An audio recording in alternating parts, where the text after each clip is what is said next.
I'm going to lead off with something which I hope will help us put it all in perspective a little bit. A fellow by the name of Kriegel discusses the danger of reinforcing your internal culture, of repeating it over and over again, and he calls it cultural myopia. He wrote a book called If It Ain't Broke, Break It. His name was Robert Kriegel, and he says it's time for our industry, any industry, to get out of its shell because change is rapidly occurring.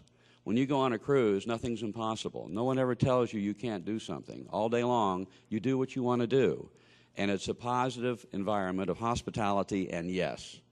And what we can learn is that the cruisers have been dealing with and caring for the 50-plus and the baby boomers for years. They've always known they've been the advanced leaders of knowing about our industry.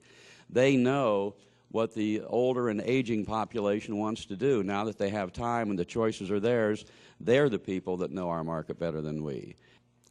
So this is what happens when we can get out of our culture and we can see how other people who are successful in understanding that it's the marketplace and that it's not our culture and it's not our means that we're used to that we should be propagating into the future, that we constantly have to be nimble, we constantly have to respond to this marketplace, and that should drive us.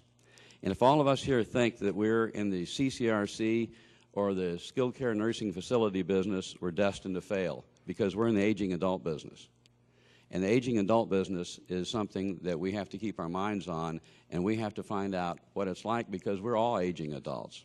3 words spread across the screen on televisions across the nation, and suddenly it just about put a giant on its knees.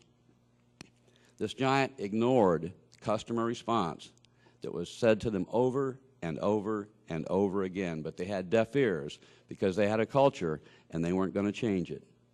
And those 3 words allowed a competitor to come in and take a giant to its knees. Can you think of what those 3 words were? No late fees. No late fees just about put Blockbusters out of business. So just think about that. And was it that Blockbusters didn't know that the customers were dissatisfied with the no late fees paradigm? They knew, but they didn't pay attention, and it was so simple.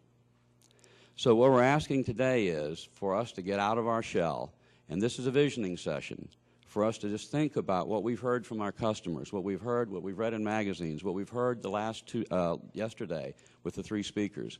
We've heard the single cry from 3 different people about what we should be paying attention to, and that should shape our future.